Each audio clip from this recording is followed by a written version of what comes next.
अस्सलामुअलैकुम स्टूडेंट्स, कैसे हैं आप सब लोग? खैरियत से हैं? आप देख रहे हैं unlock your knowledge by Zaini, Pak navy civilians 2025 today test experience. आज 7 अगस्त 2025 को जो पेपर हुआ है उसके सवालात आपके साथ डिस्कस करेंगे।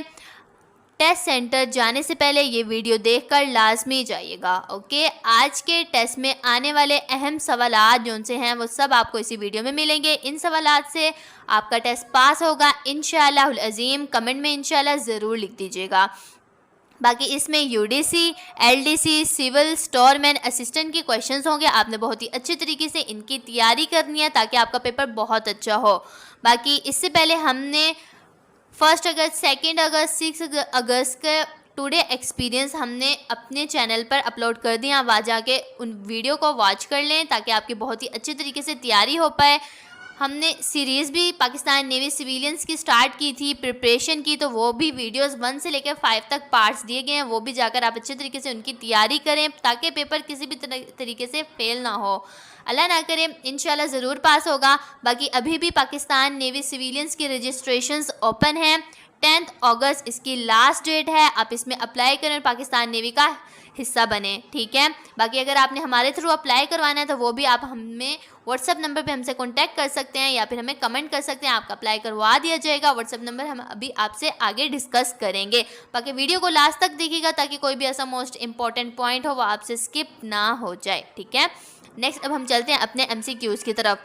जी, 7 अगस्त 2025 को पेपर में ये क्वेश्चन आया है कि भाई, if a man is moving toward north side after some time turns right, so tell me the current direction. हम इसके ऑप्शंस को डिस्कस कर लेते हैं। ऑप्शन ए है ईस्ट, ऑप्शन बी है साउथ, ऑप्शन सी है वेस्ट, ऑप्शन डी है नॉर्थ। तो इसका करेक्ट आंसर ऑप्शन ए है ईस्ट। अब ये क्वेश्चन किस तरीके से सॉल्व हुआ है मैं आपको ये भी बताती हूँ, ठीक है। स्टूडेंट ने बिल्कुल भी परेशान नहीं होना क्योंकि ये क्वेश्चंस बहुत ही इजी होते हैं। आपके इंटेलिजेंस टेस्ट के अंदर से ये क्वेश्चन होगा। आपका वो जो पोर्शन होगा इंटेलिजेंस टेस्ट का होगा, एक एकेडमिक टेस्ट का होगा, ठीक है। इंटेलिजेंस टेस्ट के पोर्शन में आपके पास ये वाला क्वेश्चन आपको देखने को मिलेगा इस तरह का, ठीक है। अब ये किस तरीके से ईस्ट आया, आपने बहुत ही ध्यान से इन क्वेश्चंस को सॉल्व करना है क्योंकि आपकी कंप्यूटर स्क्रीन पे राइट साइड पर आपका टाइमर लगा होगा। आपने उसके मुताबिक अपने क्वेश्चन को सॉल्व करना है। अब आप देखिए, if a man is moving toward the north, आदमी नॉर्थ की तरफ चल रहा है, ठीक है। लाइक देखें, अब मैंने आपके सामने ये डायग्राम भी लिखी है कि आपको अच्छी तरीके से समझ आ जाए, किसी भी तरह से आपको डिफ़िकल्टी ना हो। अब आप देखें कि north, if a man is moving toward the north after, ये इधर नॉर्थ तक पहुंच गया, ठीक है। सम टाइम टर्न्स राइट, ठीक है। राइट हमारा राइट कौन सा होता है, अभी आप देखें, राइट हमारा एग्जैक्टली हमारा राइट ये वाला बनता है, ठीक है। Some time turns so right, tell me the current direction, ठीक है। वो नॉर्थ की तरफ आदमी चला है तो वो राइट को सम टाइम टर्न्स राइट, तो राइट की तरफ जाएगा तो ये राइट हमारे ईस्ट है, ठीक है। ईस्ट यानी नॉर्थ, ईस्ट, साउथ, वेस्ट, ठीक है। आदमी यहाँ पर है तो वो जैसे नॉर्थ की तरफ जा रहा है तो वो राइट की तरफ जाएगा तो ईस्ट आएगा। तो इजीली सिंपली ये क्वेश्चन का आंसर ईस्ट बनता है। इसी तरीके से और भी क्वेश्चंस होंगे तो आपने इस तरह अपने माइंड में इस वाली डायग्राम को याद रख लेना, यानी फिट कर लेना है अगर इस तरह का क्वेश्चन आए तो इसी तरीके से वो जो स्टेटमेंट होगी आपने इसी डायरेक्शन, इसी डायग्राम के ऊपर लेकर डायरेक्शन पर चलते जाना है, ठीक है। ये ईजी एक तरीके से आपको एक ट्रिक बता रही हूँ शॉर्ट फॉर्म में आंसर जल्दी देने का, ठीक है। बाकी उम्मीद है आपको समझ आ गई होगी। नेक्स्ट क्वेश्चन है हमारा, जी, if yesterday was Friday then the day after tomorrow will be. ये भी बहुत इजी क्वेश्चंस हैं, आपको इसका भी समझाया जाएगा। हम इसके ऑप्शंस को डिस्कस कर लेते हैं। ऑप्शन ए है मंडे, ऑप्शन बी है ट्यूसडे, ऑप्शन सी है वेडनेसडे, ऑप्शन डी है सैटरडे। तो इसका करेक्ट आंसर ऑप्शन ए है मंडे। अब ये मंडे किस तरीके से आया मैं आपको ये बताती हूँ। आपने बहुत ही ध्यान से इस क्वेश्चन को सुनना है जो कि मैं अभी आपको बताऊंगी, बहुत ही अच्छे तरीके से माइंड में फिट कर लेना है, okay. If a yesterday was Friday, yesterday यानी गुजरा हुआ कल हमारा फ्राइडे था। जी, अब आप ये देखें 2 minute, if yesterday was Friday, like हमारा गुजरा हुआ कल जो था वो फ्राइडे था और आज यानी टुडे हमारा फ्राइडे है तो सैटरडे होगा, ठीक है। आपने इस तरीके से अपने माइंड में रखना है कि हमारा गुजरा हुआ कल फ्राइडे है और आज का दिन टुडे हमारा सैटरडे है। तो अब ये पूछ रहे हैं then the day after tomorrow. Tomorrow हमारा कल आने वाला कल होता है, तो लेकिन इधर इन्होंने पूछा है आफ्टर टुमारो। जिस स्टेटमेंट में आफ्टर टुमारो आ जाए तो इसका मतलब होता है परसों का दिन, यानी कल का दिन नहीं, जो आने वाला है वो नहीं। टुमारो का मतलब होता है आने वाला कल नहीं, बट इधर इन्होंने पूछा है आफ्टर टुमारो यानी परसों का दिन हमारा क्या बनता है, ठीक है। अब एक दफ़ा दोबारा से स्टेटमेंट को पढ़ते हैं। If I yesterday was Friday then the day after tomorrow, ठीक है। अब तो आपको समझ आ रही है ना कि इन्होंने क्या कह रहे हैं। अब देखें, येस्टरडे गुजरा हुआ कल हमारा फ्राइडे है और आज टुडे हमारा सैटरडे है, बट कल सैटरडे के बाद हमारा कल जो दिन है यानी टुमारो, सिर्फ अकेला टुमारो हमारा है संडे, ठीक है। आफ्टर टुमारो हमने बताना है यानी परसों का दिन, तो वो हमारा मंडे होगा, ठीक है। उम्मीद है कि आपको समझ आ गई होगी। अगर फिर भी अगर आपको इस क्वेश्चन की समझ नहीं है या पिछले क्वेश्चन की समझ नहीं है तो आप हमारे व्हाट्सअप नंबर पे हमसे कांटेक्ट कर सकते हैं, आपको समझा दिया जाएगा क्वेश्चन, ताकि इंशाल्लाह आपको पेपर ज़रूर पास हो, क्लियर हो इंशाल्लाह। कमेंट में इंशाल्लाह ज़रूर लिख दीजिएगा। बाकी समझ आ ही गई होगी क्योंकि बहुत ही सिंपल क्वेश्चन हैं, ठीक है। नेक्स्ट चलते हैं हम जी। All type of information are available, ये हमारा व्हाट्सअप नंबर दिया गया है, आप इस पर कांटेक्ट कर सकते हैं। अगर आपको ऑनलाइन प्रिपरेशन करवानी हो, जॉब्स के रिलेटेड ऑनलाइन अप्लाई करवाना हो, पीडीएफ और नोट्स चाहिए, आपको अवेलेबल कर दिए जाएंगे। बेस्ट सीवी या रिज्यूम भी हम बनाते हैं, वो भी आपको अवेलेबल कर दी जाएगी। हमारा व्हाट्सअप चैनल है, आप इसको ज्वाइन करें ताकि कोई भी लेटेस्ट अपडेट हो, ख़ास तौर पर पाकिस्तान नेवी सिविलियंस के लिए, पाकिस्तान एयरफोर्स के लिए, पाकिस्तान आर्मी की, या कोई भी पाकिस्तान की लेटेस्ट गवर्नमेंट जॉब्स आती हैं, स्कीम्स आती हैं, स्कॉलरशिप्स आती हैं, लाइक लैपटॉप स्कीम, ई बाइक स्कीम, उन सब की आपको लेटेस्ट अपडेट इसी व्हाट्सअप चैनल पर मिलती रहेगी। व्हाट्सअप चैनल का लिंक आपको वीडियो के नीचे डिस्क्रिप्शन में दिया गया है, वहाँ जाके इसे ज्वाइन कर लें, ओके। नेक्स्ट अब हम चलते हैं अपने MCQs की तरफ जी। If first day of month is Monday then 14th day will be, ठीक है।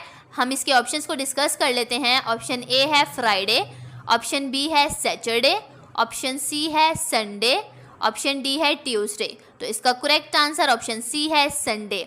अब ये संडे किस तरीके से आया, पहले भी मैंने आपको बताया और अब भी मैं आपको बता रही हूँ। जो इस टाइप के क्वेश्चंस होंगे वो आपके first part like intelligence test के पार्ट के ये क्वेश्चंस हैं पढ़े, जो कि इंटेलिजेंस आपके देखते हैं, ठीक है।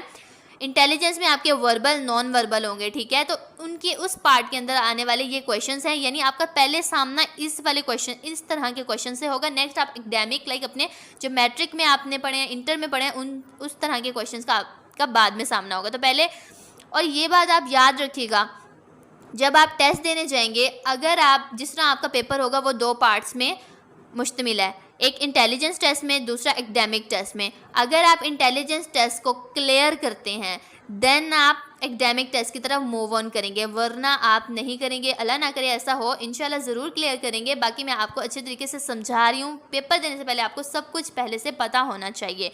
अब मैं आपको इस क्वेश्चन को समझाती हूँ किस तरीके से है। If first day of month is Monday, देखें महीने का पहला दिन मंडे है, सोमवार है, जो 14वां दिन है वो क्या होगा। सिंपली आपने जल्दी जल्दी अपनी हमारी जो हैंड है इसके ऊपर 15 बॉक्स बने हुए हैं, तो आपने एक बॉक्स को छोड़ के 14 बना लो, जल्दी जल्दी इसमें कैलकुलेट करना है और आ जाना है। या आप इसको स्मार्ट भी कर सकते हैं। आप देखिए 2 हफ्ते हैं तो 2 हफ्तों को 7-8 दिन होते हैं, लाइक जो भी हो, ठीक है। तो आप इसकी बहुत ही मतलब ध्यान से आपने इनको सॉल्व करना है, ठीक है। 14वां दिन हमारा सीधा डायरेक्ट हमारा संडे का बनता है, ठीक है। ये बहुत इजी है, आप अपने फिंगरप्रिंट्स पे आराम से इसको जल्दी जल्दी सॉल्व कर सकते हैं, ठीक है।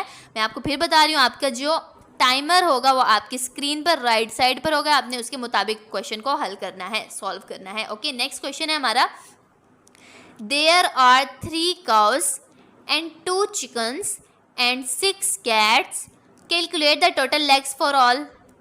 ओके, कर लेंगे हम आराम से क्योंकि ठीक है। हम इसके ऑप्शंस को डिस्कस कर लेते हैं। ऑप्शन ए है 28, ऑप्शन बी है 36, ऑप्शन सी है 40, ऑप्शन डी है 36, लाइक दोबारा आ रहा है, ठीक है। तो इसका करेक्ट आंसर ऑप्शन सी है 40।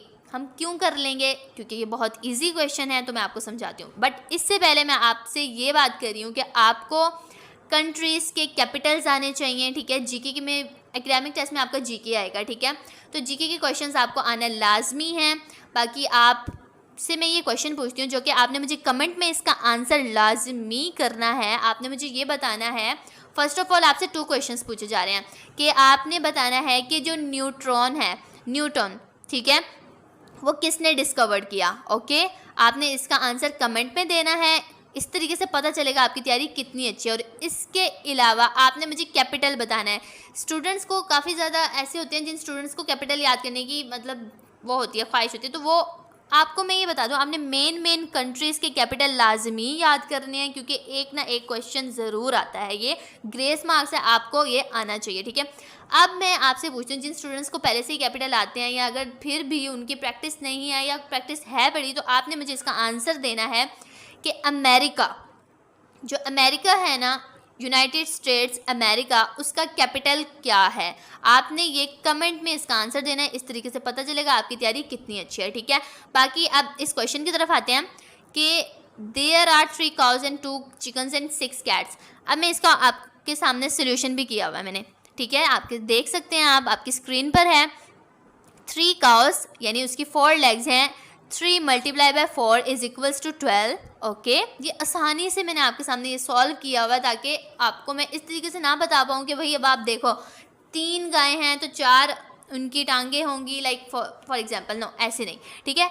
3 को हमने मल्टीप्लाई कर देना है 4 से, यानी स्मार्ट हमने अपने आंसर को सॉल्व करना है स्मार्टली। 3 × 4 = 12, ठीक है, ये हमारा हो गया। 2 chickens, लाइक 2 × 2 = 4। ओके, समझ आ रही है ना आपको कि 2 chickens हैं तो उनकी 2 टांगे हैं तो फिर वो 2 ही होंगी, ठीक है। नेक्स्ट है 6 cats, 6 × 4 = 24, ठीक है। हम इसको इन्होंने पूछा फिर calculate the total legs for all, तो हमने 12, 4, 24 को प्लस कर लेना है तो इसका आंसर 40 आएगा। तो इस तरीके से ये क्वेश्चन सॉल्व होता है। क्वेश्चन नंबर सी 40 इसका करेक्ट आंसर है। बाकी हम अपने नेक्स्ट क्वेश्चन की तरफ चलते हैं जी। If TFF is to FFT then RAT is to, ठीक है। अब हमने इसके ऑप्शंस को डिस्कस कर लेते हैं। ऑप्शन ए है TAR, ऑप्शन बी है ART, ऑप्शन सी है ATR, ऑप्शन डी है RAT। तो इसका करेक्ट आंसर ऑप्शन ए है TAR। अब ये TAR किस तरीके से, मैं आपको ये भी समझा देती हूँ। ये भी इंटेलिजेंस टेस्ट का क्वेश्चन है। अब आप देखें ये पेपर में आ रहे हैं क्वेश्चन, आप रिपीट हो रहे हैं दोबारा, आपने इनकी बहुत ही अच्छे तरीके से तैयारी करनी है ताकि किसी भी तरीके से अगर इस तरह का क्वेश्चन, इस कॉन्सेप्ट पर क्वेश्चन कोई आए तो वो आपसे स्किप ना हो, आपको फ़ौरन उसका आंसर आना चाहिए। अब आप देखें if TFF is to FFT। अब आपने गौर किया होगा कि TFF को अगर हम उल्टा करते हैं तो सीधा ये आंसर बनता है, लाइक T ये लास्ट, T इधर फर्स्ट में था इधर लास्ट में आ गया, F इधर सेकंड में था इधर सेकंड में आ गया, F ये लास्ट में था इधर फर्स्ट में आ गया, ठीक है। ये सिंपली यही बात हो रही है कि इन्होंने TFF को उल्टा कर दिया है तो वो आंसर इन्होंने दिया है। देन ये पूछ रहे हैं अब rat is to, like same rat को भी हमने इसी तरीके से करना है। तो रैट को हम करते हैं तो रैट का आंसर आता है TAR। रैट को हम उल्टा करते हैं तो TAR बनता है, ठीक है। इसी तरीके से और भी क्वेश्चंस होंगे और भी मतलब इस तरह से वर्ड्स आपको दे देंगे, आपको उसको उल्टा करना होगा या आपको इसी तरीके से कुछ भी करना होगा। तो इस तरीके से ये क्वेश्चन सॉल्व हुआ है। उम्मीद है कि आपको इसकी समझ आ गई होगी, ठीक है जी। नेक्स्ट है हमारा, आपके साथ मैंने ये डिस्कस करना था, ठीक है, जो कि मोस्ट इम्पॉर्टेंट है। कुछ क्वेश्चंस ऐसे हैं जो आ चुके हैं पेपर में, वो रिपीट होंगे अच्छे तरीके से, तो आपने उनकी अच्छी तरीके से तैयारी करनी है। इसके अलावा इन टॉपिक्स पर दोबारा पाकिस्तान नेवी के क्वेश्चंस आते रहते हैं, आपको मैं ये बता दूं, ठीक है। Transport type questions, like transport type कौन से क्वेश्चंस होते हैं आपके मैथ्स के, जो लोग मैट्रिक्स में अप्लाई कर रहे हैं, लाइक मैट्रिक के बेस पे अप्लाई कर रहे हैं, उनके मैथ्स का भी क्वेश्चंस आएंगे, ठीक है। बाकी ट्रांसपोज टाइप क्वेश्चन किस तरीके से, आपके पास एक मैट्रिक्स आ जाएगा, ठीक है। मैट्रिक्स पे लिखा होगा कॉलम्स होंगी और रोज़ होंगी, आपने रोज़ को कॉलम्स में कर देना है, कॉलम्स को रोज़ में कर देना है। मैंने अपने लास्ट वीडियो में जो कि 6 अगस्त 2025 का जो पेपर जो डिस्कस किया है, उस वीडियो में आपके साथ ट्रांसपोज का एक क्वेश्चन भी सॉल्व करवाया, आपने वो जाकर देख लेना है अगर आपको फिर भी समझ नहीं आई। बट मैं आपको इजीली बता रही हूँ कि ट्रांसपोज एक आपके पास मैट्रिक्स बनी आएगी जिसमें रोज़ और कॉलम होंगे, लाइक 1 8 1 8 इस तरीके से एक मैट्रिक्स बना होगा। उधर आएगा कि फाइंड द ट्रांसपोज, ठीक है। तो आपने रोज़ को कॉलम्स कर देना है, ठीक है। अगर कॉलम्स होंगे तो उसको रोज कर देना है, ठीक है। रोज को आपने कॉलम्स करते जाना है, लाइक उलट कर देना है, ठीक है। एक आपके ये ट्रांसपोज के इस तरह के क्वेश्चंस आपने सॉल्व करने हैं, ठीक है। बाकी आपको ट्रिग्नोमेट्रिक टाइप के क्वेश्चंस आने चाहिए, लाइक आपको सिन थीटा इन सब के फार्मूलाज आने चाहिए लाजमी, ओके। इन सब के फार्मूलाज आपको आने चाहिए। ट्रिग्नोमेट्रिक के टाइप के कोई क्वेश्चंस 1 से 2 ये भी स्टेटमेंट्स में आ सकते हैं, ठीक है।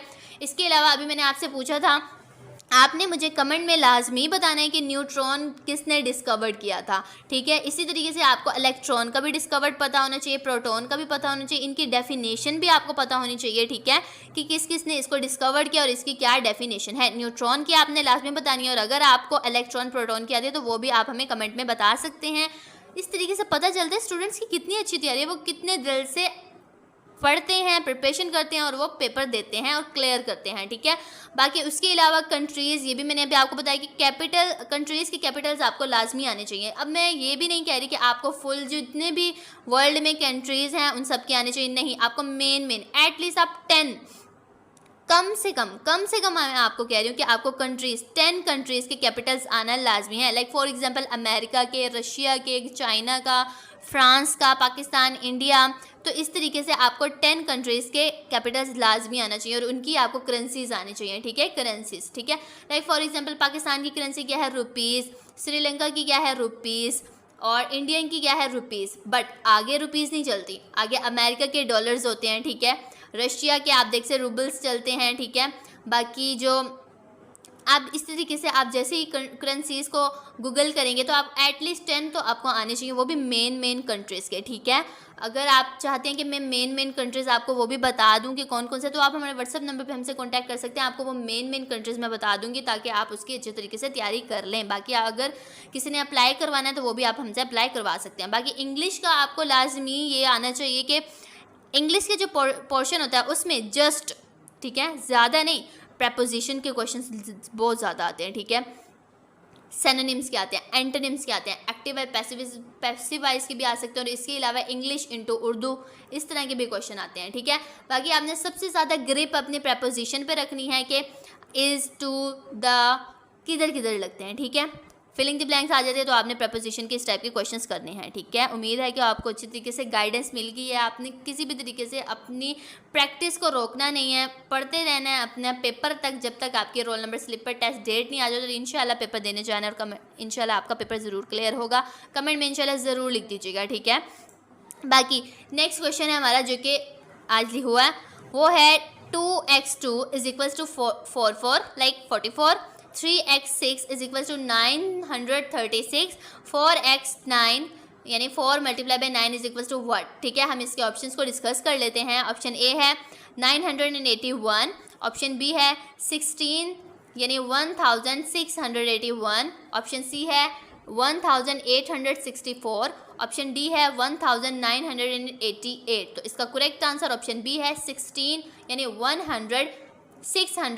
1681 इसका करेक्ट आंसर है। अब ये आंसर किस तरीके से है, ठीक है, ये रिपीटेड क्वेश्चन है, आप देख लें इसको अच्छी तरीके से याद कर लीजिएगा, ठीक है। आपको मैं ये बता दूं कि ये सीरीज टाइप के क्वेश्चंस है जो कि आपके इंटेलिजेंस टेस्ट में आएंगे। अब आप इधर गौर करें कि 2 मल्टीप्लाई बाई 2 करते हैं तो 44 तो नहीं आता, जस्ट 4 आता है, तो इन्होंने 44 किस तरीके से लिखा है जी। अब आपने इधर माइंड लगाना है, 2 को 2 के साथ स्केयर किया है, like 2 to the 4, 2 to the 4, तो 4 अलग से आ गया जो सिंपल। उसके अलावा अब आप देखें इधर हमने स्केयर किया था तो इधर भी हम स्केयर करेंगे, 3 द 9, 6 द 36, देखिए दोनों को इन्होंने एक साथ लिख दिया, प्लस नहीं किया, इन्होंने एक साथ लिख दिया सिंपली। बाकी अब नेक्स्ट जो होगा वो 4 द हम मतलब उसको स्केयर करेंगे, 9 द 4 द 16 होता है, 9 द 81 होता है, तो ये देखें 4 द 16, 9 द 81।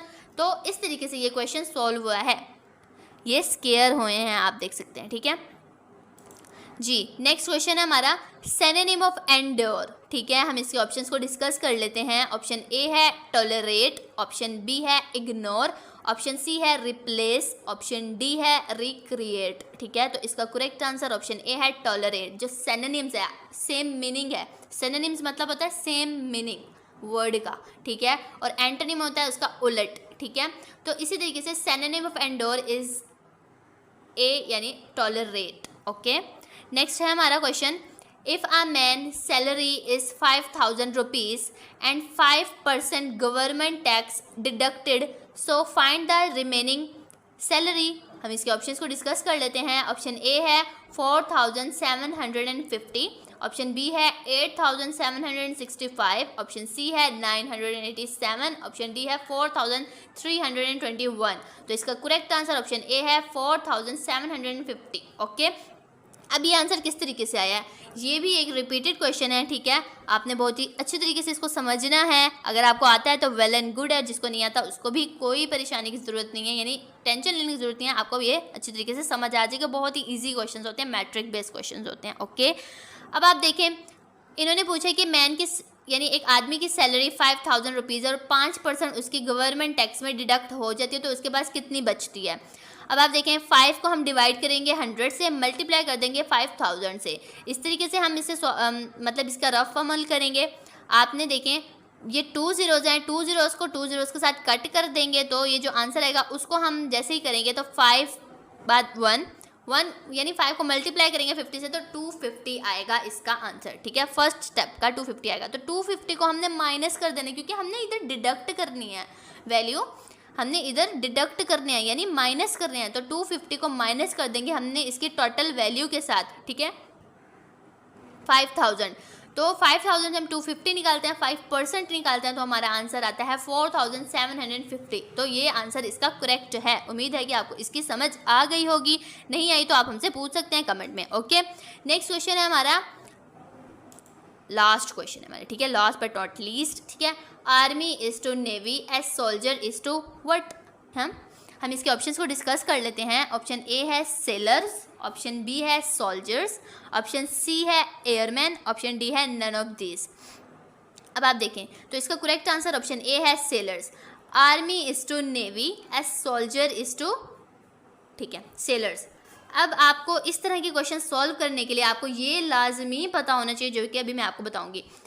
जो सेलर्स होते हैं ना वो नेवी के होते हैं, जो सोल्जर्स होते हैं वो आर्मी के होते हैं, जो एयरमैन होते हैं वो ऑब्वियसली वो एयरफोर्स के होते हैं.